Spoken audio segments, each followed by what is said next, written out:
thank you. It's wonderful to be here with the strains of Toreador ringing in my ears. I don't know if this is the bull ring, but it is a pleasure to be in front of you now. And I'm very conscious that I am not the main attraction at 13:45 today. The main attraction is my former colleague Dominic Cummings, who's appearing in front of the COVID inquiry even as I speak. So if some of you are gazing at your telephones during my remarks, I can well understand why your attention is elsewhere. But I want to thank you for attending this conference, and I want in particular to thank two of the moving spirits who are responsible for organising the ARC conference this week, Paul Marshall and Philippa Stroud. And the reason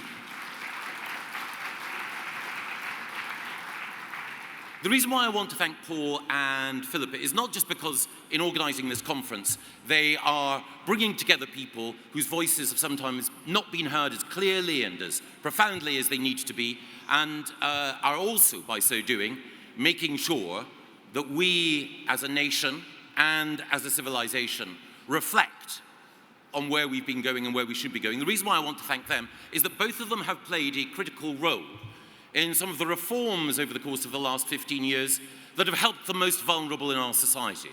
Philippa, when she was working at the Department of Work and Pensions, was responsible for re-engineering the UK's welfare system in order to make work pay, to give every individual dignity, and to support the vulnerable into lives more valuable. And I also want to thank Paul for his leadership. Through ARC schools, he's been responsible for bringing a high-quality classical education to children from disadvantaged backgrounds across this country. Both of them are reformers, and both of them, like so many of the great reformers of the past, like William Wilberforce, like Margaret Thatcher, have been inspired by their own personal faith to help others in need. And we need more people like Paul and like Philippa in business and in our public life, and I salute them for everything they have done and the leadership they are showing by bringing this conference together.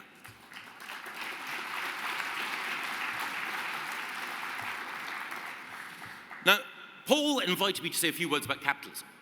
But after Paul's speech yesterday, there's almost nothing more that I can say. He said it all.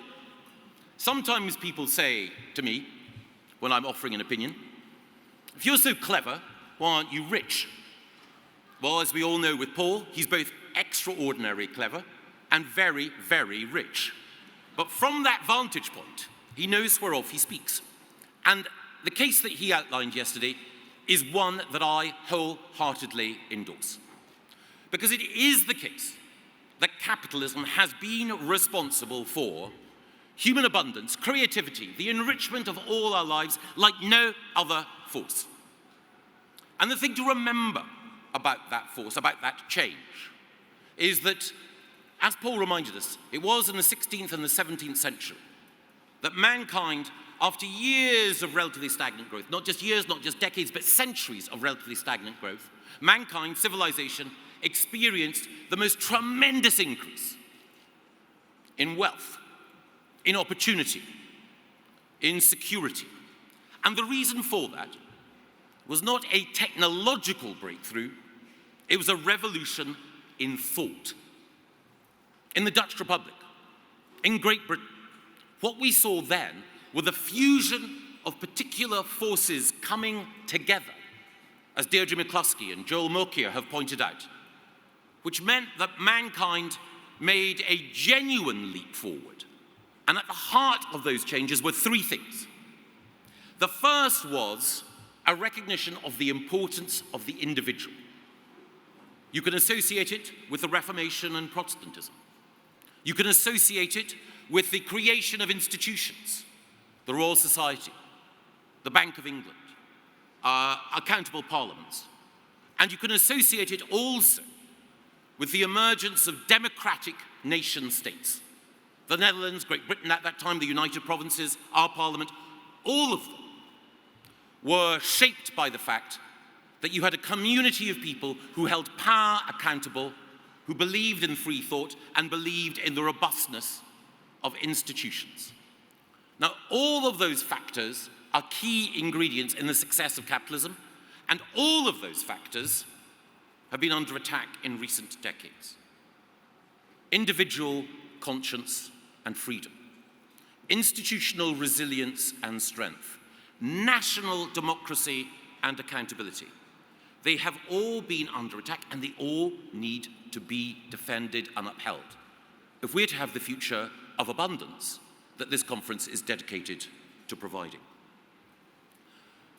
But if we're going to look at why capitalism is under threat and under challenge, why creativity, accountability, national resilience are challenged at the moment, then we need to recognize what those forces are that have worked against the growth and the creativity that we are all here to cherish. And I think it's important that we recognize that there are at least two factors, at least two trends that over the last few decades have worked against the success of capitalism and support for it, particularly amongst the young. The first has been the behavior of the privileged, and the second has been the success of our biggest growth industry in the world. The behavior of the privileged, first of all. One of the things that we've seen, and as Paul pointed out yesterday, it was predicted by Joseph Schumpeter in the middle of the last century, is that we have seen a concentration of wealth, a tendency towards monopoly and oligopoly that has meant that the gains of economic growth have increasingly been concentrated in the hands of a few. The behavior of asset managers and the way in which they are looking always for a return on investment and not on proper stewardship of their assets. The way in which, during the last 10 years, quantitative easing has seen those with assets, seen the value of those assets inflated already, while others have endured inflation so that the ordinary costs of living have only grown. The way in which those organizations, those corporates that have an interest in regulatory capture have used their size, their lobbying ability, and their closeness and proximity to power to essentially rig markets in their favor and to block the insurgents from providing both the growth and the innovation that our economy needs.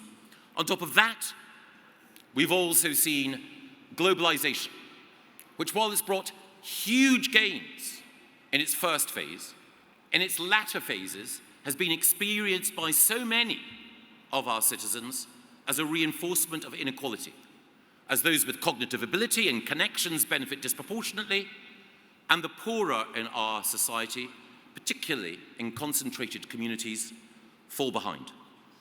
On top of that, as Constance Kissen reminded us, we've also had a particular problem for those of us who are believers in the widespread ownership of capital. We've had a particular problem in our housing markets. It's particularly acute in this country, but not restricted to the United Kingdom. It's a feature of most developed economies, particularly in the Anglophone world. Two factors have been particularly at work. Financialization in the housing market, which has seen housing and property used increasingly as an asset against which banks are happy to lend and which people are delighted to invest in because of the guaranteed return it brings. And housing, rather than being seen principally as a means of providing people with shelter and a means by which families can grow, is seen as a tradable asset. And on top of that, the way in which, in particular communities, the drawbridge has been pulled up. And those who already enjoy housing wealth have wanted to see that wealth preserved and the amenities that they enjoy preserved by restricting new development.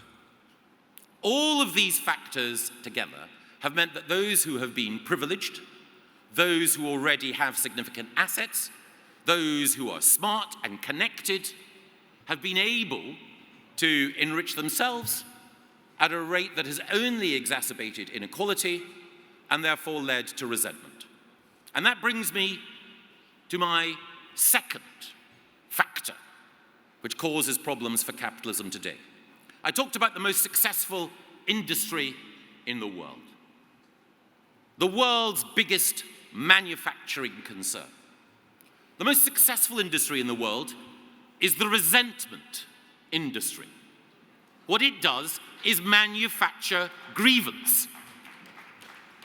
And one of the things, again, that Schumpeter predicted is that we would see, as our societies became wealthier, the growth of a class, a group, a set of individuals and institutions that resented the way in which capitalism operated and sought to corral and to control it, and also to strike at the roots of its success. And one of the particular challenges that those of us who believe in capitalism and in free enterprise and in economic growth face is that we now face, in many areas, an effective coalition between the privileged and the resentment industry. How does that take place? What form does it take? You will find that there are major figures, major institutions within the corporate world who are well aware that the decisions that they've taken have enriched them, that carried interest, that the way in which asset managers operate have meant that they have done incredibly well out of the division of spoils in our country. And they're also conscious that they need to insulate themselves from the envy, resentment, and indeed sense of injustice that is out there. So what they've done is they've co-opted individuals from the resentment industry to be their advisors on ESG, EDI, or whatever other acronymic shield they wish to put up. And of course, all of us here care about the environment. We want to make sure that corporate governance is reformed. We want to see genuine diversity. We want to see inclusivity in our societies. We want to see a greater sense of equality. But what so many of those engaged in this enterprise are doing is creating codes, setting up structures, operating in a way that works against the innovation that we want to see, but also doesn't address some of the profound inequalities that exist within our society. So the EDI industry doesn't always go, put it mildly, for diversity of thought or genuine diversity of background. And when we're addressing equality and inequality, sometimes there are performative exercises about boardroom composition that they go through, but what they rarely do is think hard about the impact on working people in industry who often find that their participation in the labor market, their sense of economic security, their sense of agency has been undermined and denied. Globalization, while it has brought many huge benefits, has also brought a sense of economic insecurity that we all have a responsibility to address if we're going to ensure that there is a democratic basis and popular support for a free enterprise system. So what is the answer? Well, it was the case that Leo Strauss, one of the greatest thinkers of the last century, said that for civilization to survive, we need to look back at what Athens and Jerusalem gave us. And I agree. What we need is both the Promethean spirit that grabs fire from the gods and the rabbinical sense of obligation to our culture, our tradition, and to our brothers and sisters. What do I mean by that Promethean spirit? We once again need to have an economic system that is on the side of the insurgent, the entrepreneur, the creative, and the questioner. And we can only have an economic culture that favors that if we have a broader intellectual culture that is in favor of free speech, free inquiry, and challenge. So as Constantine and others have reminded us, economics and culture are inextricably interlinked. You can only have a successful free market economy that favors the insurgent and the creator and those who generate value and innovation if you also have a culture free of cancellation, free of censorship, free of the marginalization of those who wish to challenge what is the current consensus. The two go together. But as well as that Promethean spirit, we also need to have a fealty to what I would call a rabbinical spirit as well. What do I mean by that? I mean, in particular, a belief that you need to take inequality seriously. Individual freedom is only meaningful in the context of relationships and communities. It is only through communion with others that we are made whole. It is only by knowing our history and our tradition and how we are situated within it that our lives and the lives of others are given true meaning. And it is only through the exercise of compassion in everything that we do that value, transcendent and enduring value, is genuinely added. Now, it doesn't require you to have any sort of religious faith to subscribe to and to appreciate the importance of that tradition. But what that tradition embodies is a recognition that the accumulation of wealth for its own sake, the worship of gain, is empty plutocracy, vulgar and immoral. But the generation of wealth, because you believe in providing employment, you believe in generating abundance, you want to be in a position to see philanthropy bloom, you want your nation and your country to grow stronger, that is something worth celebrating. That is something worth applauding. And that takes me to my final point. For those charged with the exercise of political or economic power, I think accountability is key. So I talked earlier about the need to look at corporate governance, and I think we should, because we need to make sure that those who exercise decisions on the part of those who have capital at their disposal, we need to make sure that there is an appropriate means of those individuals being held to account, that agents and managers' interests are aligned. But more than that, we need political accountability as well. And that is why I think the importance of the nation state matters so much.